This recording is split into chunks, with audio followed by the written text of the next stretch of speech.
তারা জনগণের প্রতিনিধি নাই, সেটা কোনো বিচারিক রায় হতে পারে না। এ যাবৎকালে এই মামলাটি সুপ্রিম কোর্টের উভয় বিভাগ মিলে মোট 21 জন বিচারপতি শুনেছেন এবং শুনছেন। বর্তমানে আপিল বিভাগের 7 জন বিচারপতির বাইরেও ইতিমধ্যে পঞ্চদশ সংশোধনী, যে সংশোধনীর মাধ্যমে নির্দলীয় তত্ত্বাবধায়ক সরকার ব্যবস্থা বাতিল করা হয়েছিল সাংবিধানিকভাবে, সেটাও কিন্তু হাইকোর্টের একটি বেঞ্চ 2 জন বিচারপতি শুনেছিলেন।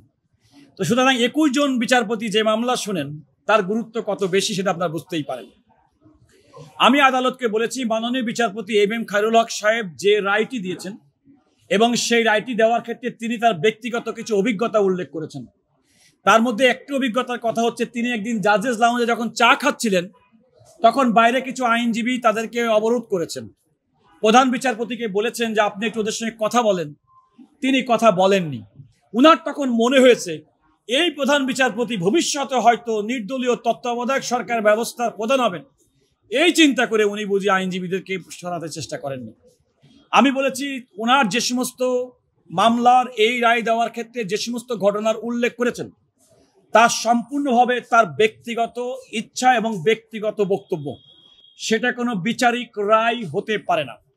উনি ওনার রায়ে বলেছেন, সংসদ অত্যন্ত নিয়মতান্ত্রিকভাবে ত্রয়োদশ সংশোধনী পার্লামেন্টে পাশ করেছেন, কিন্তু নির্দলীয় তত্ত্বাবধায়ক সরকার ব্যবস্থার মাধ্যমে অন্তর্বর্তীকালীন যে সমস্ত ব্যক্তিদেরকে দায়িত্ব প্রদান করা হয় তাদের সঙ্গে জনগণের কোনো সম্পর্ক থাকে না, তারা জনগণের প্রতিনিধি নাই, সুতরাং তাদেরকে বাদ দিয়ে জনগণের প্রতিনিধি দ্বারা নির্দলীয় তত্ত্বাবধায়ক সরকার ব্যবস্থা কিংবা নির্বাচনকালীন সরকার ব্যবস্থা করা যেতে পারে। অথচ তিনি তার রায়ের মধ্যে সবিরোধী হয়ে বলেছেন 42 দিন পর্যন্ত একটা অনির্বাচিত সরকার হতে পারে। তিনি একই সঙ্গে 2008 সালের নির্বাচন, 2007-এর 1/11 পরবর্তী সরকারের কার্যক্রম তিনি এটা কন্ডন করে দিয়েছেন, মার্জনা করে দিয়েছেন। আমি আদালতকে বলেছি যে রাষ্ট্রের 3টি অঙ্গ, একটি হচ্ছে নির্বাহী বিভাগ, একটি হচ্ছে পার্লামেন্ট আইন বিভাগ, একটি হচ্ছে বিচার বিভাগ। রাষ্ট্রের অন্যতম ভিত্তি হচ্ছে 3টি বিভাগ স্বাধীনভাবে কাজ করবে। পার্লামেন্ট তার স্বাধীনভাবে আইন পাশ করবে, প্রশাসন তার প্রশাসনিক কাজ করবে, বিচার বিভাগ তার বিচারিক কার্যক্রম পালন করবে। আমাদের বিচারিক প্রক্রিয়ায় বিচারপতি, আমাদের সুপ্রিম কোর্টের এই ক্ষমতা আছে, পার্লামেন্ট কর্তৃক কোনো সংবিধান যদি কোনো কারণে বেসিক স্ট্রাকচার সংবিধান বিরোধী হয় তাহলে এই আদালত বিচার করে সেই সাংবিধানিক সংশোধনী বাতিল করতে পারে। যেমনটি 8ম সংশোধনীর সময় হুসেন মোহাম্মদ এরশাদের সময় আমাদের সুপ্রিম কোর্টকে যে 8টি বিভাগীয় জায়গায় নিয়ে যাওয়া হয়েছিল সেটি বাতিল করে যে রায়টি হয়েছে, তেমন একটি রায়ের উদাহরণ আমাদের দেশে আছে। যেহেতু আছে, সুতরাং এইরকম রায়কে নির্দলীয় তত্ত্বাবধায়ক সরকার ব্যবস্থার মাধ্যমে আমাদের মানুষের ভোটাধিকার প্রয়োগের যে ক্ষমতা, সেই ক্ষমতাটা বাতিল করা হয়েছে এই রায়ের মাধ্যমে। এই রায়ের মাধ্যমে বিচারপতি এম খায়রুল হক আমাদের বিচার প্রক্রিয়া, বিচারাঙ্গনের প্রতি প্রতারণা করেননি।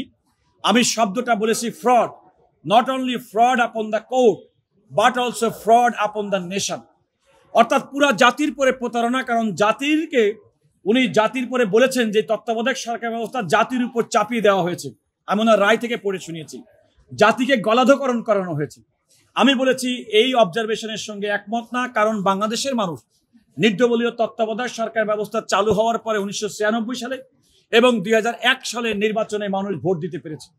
এবং এখনো পর্যন্ত বাংলাদেশে যে বিদ্যমান যে রাজনৈতিক সংকট, তার অন্যতম কারণ হচ্ছে জনগণকে তার ভোটাধিকার থেকে বঞ্চিত করা হয়েছে।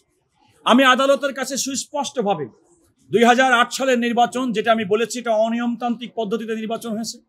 আমি 2014 সালের নির্বাচনে বাংলাদেশের মানুষ ভোট দিতে পারে নাই, 2018 সালের নির্বাচনে মানুষ ভোট দিতে পারে নাই, 2024 সালের মানুষ ভোট দিতে পারে নাই। নাগরিকদেরকে ভোটাধিকার থেকে বঞ্চিত করা হয়েছে, কারণ সে সময় দলীয় তৎকালীন শেখ হাসিনা সরকারের সময় এই নির্বাচনগুলো অনুষ্ঠিত হয়েছে। আমি আদালতকে বলেছি সেই অবস্থার কারণে আজকে বাংলাদেশের সেই অবস্থা বিদ্যমান।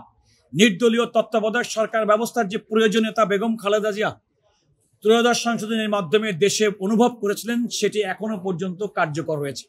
অতএব নির্দলীয় তত্ত্বাবধায়ক সরকার ব্যবস্থা পুনঃপ্রবর্তন করাটা সময়ের দাবি।